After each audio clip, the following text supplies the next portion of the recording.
Ao longo do mês de outubro, nós registramos aqui em Santa Catarina uma média de 1.000 novos casos por dia. Em contrapartida, houve flexibilização de medidas restritivas que envolvem, por exemplo, a volta às aulas, o transporte municipal, intermunicipal e os eventos sociais. Esse afrouxamento, digamos assim, segundo alguns especialistas, estaria levando o estado a atravessar uma terceira onda da doença. Será? Nós vamos conversar com o Rodrigo Gonçalves, que está na nossa externa e tem convidado para esclarecer esse assunto para a gente, né, Rodrigo? Muito boa tarde. Isso mesmo, Fábio. Muito boa tarde para você, a todos que acompanham o Ver Mais de hoje. Vamos falar sobre esse assunto porque atualmente Chapecó é considerada de nível alto de transmissão do novo coronavírus.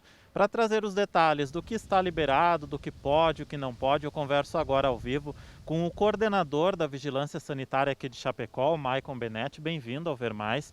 Nós sabemos que Chapecó está no risco alto, considerado risco alto, mas tem muitas atividades liberadas em virtude disso, né? Fala pra gente, resumidamente, o que pode e o que não pode.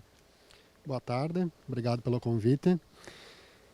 Todas as ações e as medidas restritivas, como você falou, elas estão associadas de acordo com o nosso risco.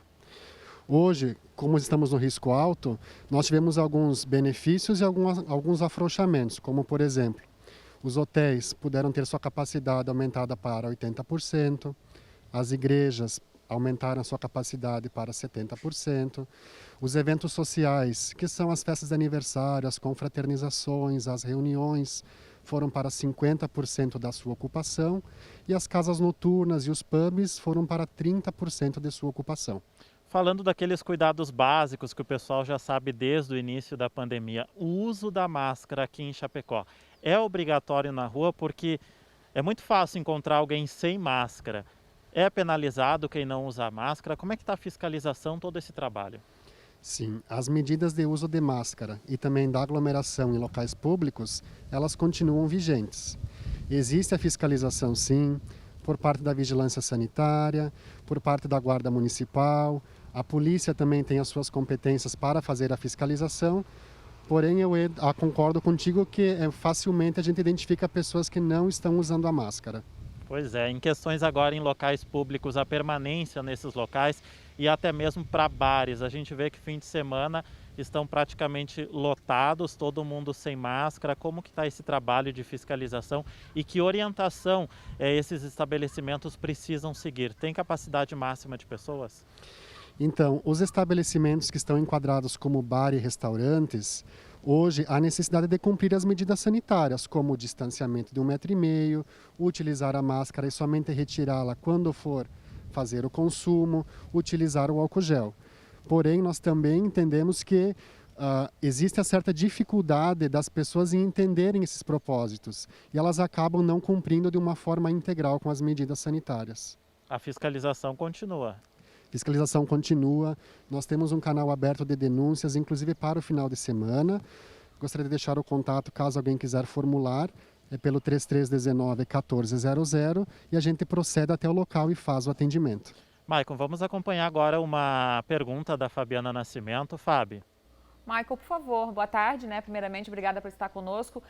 Quando você falou ali em reuniões e festas, daí eu penso nas festas particulares e reuniões. Tem um número máximo para essa aglomeração, né? Eu quero fazer uma festa na minha casa, né? Se bem que os condomínios ainda estão proibindo salões de festas, mas enfim, se uma pessoa quer fazer uma festa em casa, tem número máximo de pessoas? Como é que está funcionando para isso? Sim, a base é o distanciamento de 1,5 m. Então, a partir desse distanciamento, é possível calcular quantas pessoas podem ocupar um espaço. E nesse caso, para as reuniões sociais, que se incluem os aniversários, os eventos sociais caracterizados pela não cobrança de ingresso, é de 50% da capacidade do local. A orientação mesmo para a população, então, é se continuar seguindo todas as recomendações, o uso do álcool, da máscara e o distanciamento. Para que a nossa situação de risco não se agrave, que nós consigamos manter do alto e irmos para o moderado. Caso contrário, nós evoluirmos para o grave, que é o pior, por exemplo, os pubs não poderão mais, as casas noturnas não podem mais operar. as escolas que estão abertas terão que fechar. Então, é o comportamento social aliado a esses cuidados que vão favorecer que essas atividades continuem acontecendo. E hoje não tem uma restrição de horário para o funcionamento também desses bares, né?